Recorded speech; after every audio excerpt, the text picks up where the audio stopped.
অনেক লোক দেখি মানে চাকরির জন্য অনেক করে। আসলে চাকরি নিলে ছেড়ে দেয়। আরে প্রথম তো আপনার চাকরির ৬ মাস একটু কষ্ট হয়। তারপরেই আপনি সেট হওয়া যায়। এজন্য চাকরি নতুন যখন আপনি চাকরি নিবেন, যে ৬ মাস কষ্ট হবে এটা মেনে নিতে হবে আপনাকে।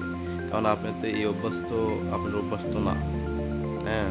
আপনি যদি চাকরি করেন ৬ মাস একটু কষ্ট হয়। তারপরে আপনার এমনিতেই চাকরি মনোযোগ আসে। তাই হুট করে চাকরি ছেড়ে দিবেন না। চাকরি করবেন। আর মানুষ তো চাকরি সব কাজই পারে মানুষ। হ্যাঁ, এই রোবট করব না। হয়তো তোমার একটু পরিশ্রম হতেছে। কিন্তু এখন নিজেকে গুছিয়ে নিবেন। সবকিছু দেখুন নিজের মন মাফিকই হচ্ছে। হ্যাঁ, কাজে নতুন চাকরি ঢুকিয়ে ছেড়ে দিবেন না। কারণ আপনি না করলে অন্যজন ঠিকই করবে।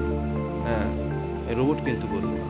এর জন্য নতুন ৬ মাস কষ্ট হয়। যেকোনো প্রতিষ্ঠানে আপনি চাকরি করেন না কেন, আপনার মেনে নিতে ৬ মাস কষ্ট হবে।